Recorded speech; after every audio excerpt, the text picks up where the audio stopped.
المنتخب الفرنسي دايما بيعتمد على اللعيبه الكبيره وبيبني عليهم الفريق من ايام زيدان.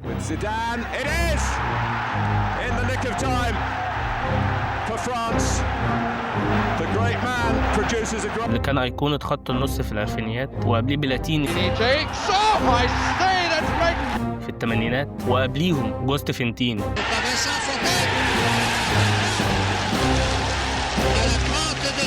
ودلوقتي احنا في زمن امبابي.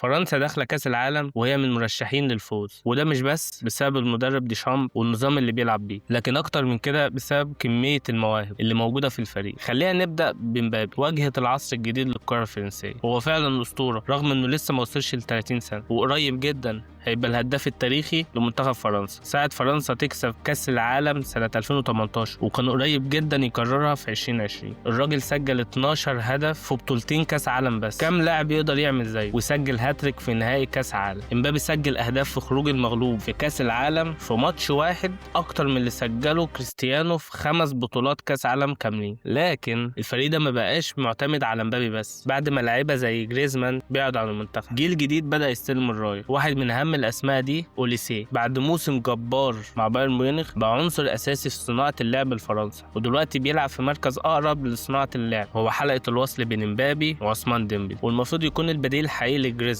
بعد كده عندك عثمان ديمبلي صاحب البالون دور.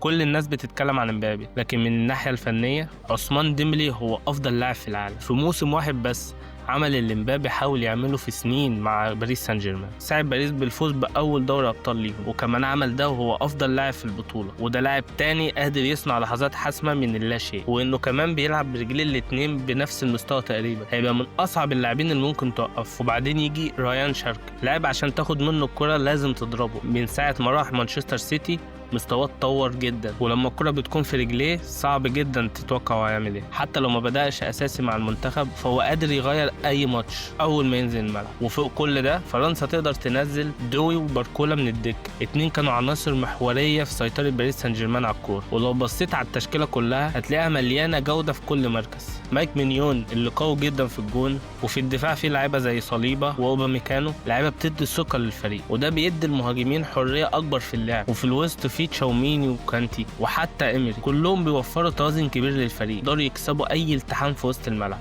في يورو 2020 امبابي ضيع ضربة جزاء مهمة ضد سويسرا، وده أدى لخروج صادم للمنتخب. ساعتها امبابي ما كانش اللاعب اللي هو عليه دلوقتي، لكن من وقتها بقى عنده خبرة كبيرة، ووصل فرنسا لنهائي كاس عالم تاني، واثبت إنه يقدر يتعامل مع الضغط. بعد كارثة 94 فرنسا لقت الأمل الجديد مع ظهور زيدان. عصر بلاتيني انتهى، لكن العصر الجديد كان بيبدأ. التشكيلة وقتها كان فيها أصحاب خبرة زي إيريك كانتونا ولوران بلان وديشامب، لكن انضم لهم موهبة شابة زي زيدان وتورام. في يورو 96 فرنسا وصلت نص النهائي قبل ما تخرج بضربات الجزاء، لكن أهم حاجة وقتها كان زيدان بدأ يوري الناس قد إيه ممكن يبقى لعيب كبير. حتى وهو نازل بديل قدر يسجل هدفين ضد التشيك، وكان واضح جدا ان في لاعب كبير بدأ يتكون. وفي كاس العالم 98 زيدان بقى الرجل الاول، كان حواليه مواهب كبيره زي باتريك فييرا وتيري اونري، لكن كل حاجه كانت بتدور حواليه. فرنسا عدت البطوله كلها من غير ولا هزيمه، وكسبت البرازيل في النهائي 3-0، وكان انتصار كبير جدا، خصوصا ان البرازيل وقتها كان عندها رونالدو اللي الكل كان شايفه احسن لاعب في العالم. لكن زيدان هو اللي ظهر في اللحظه المهمه وسجل هدفين في النهائي، واثبت انه جاهز يبقى قائد فرنسا. وبعدها ب6 شهور بس فاز بجائزه افضل لاعب في العالم من الفيفا. وما وقفش عند كده، زيدان فوز فرنسا بلقب اليورو سنة 2000، وخلاهم أول منتخب من أيام ألمانيا الغربية سنة 74 يجمع بين كأس العالم واليورو في نفس الوقت.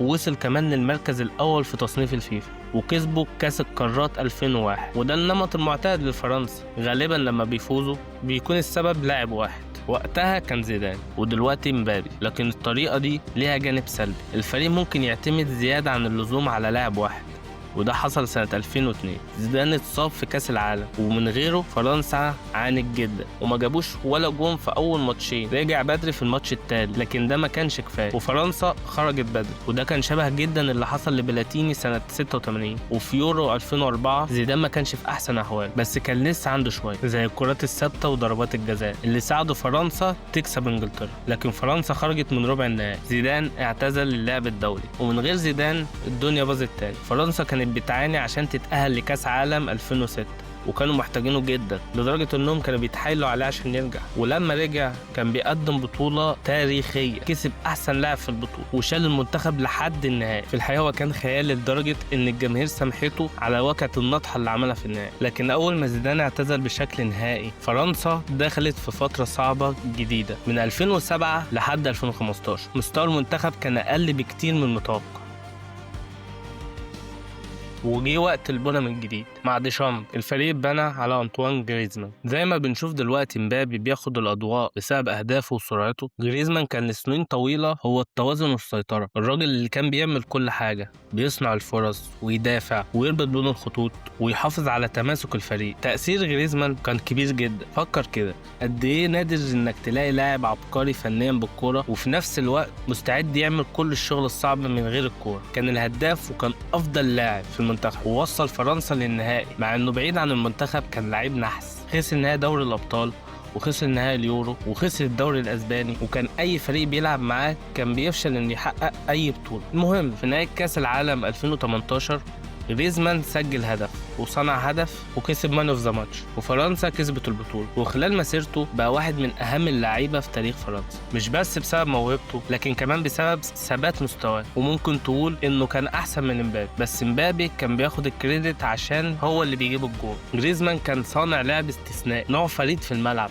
عنده مهارات ممتازة، في نفس الوقت مكنة ما بتقفش، وكانت القطعة المثالية للربط بين الوسط والهجوم. لكن طبعا أول ما مبابي ظهر في كأس العالم فرنسا بقت أقوى. كان لسه صغير لكن لعب كأنه لاعب كبير،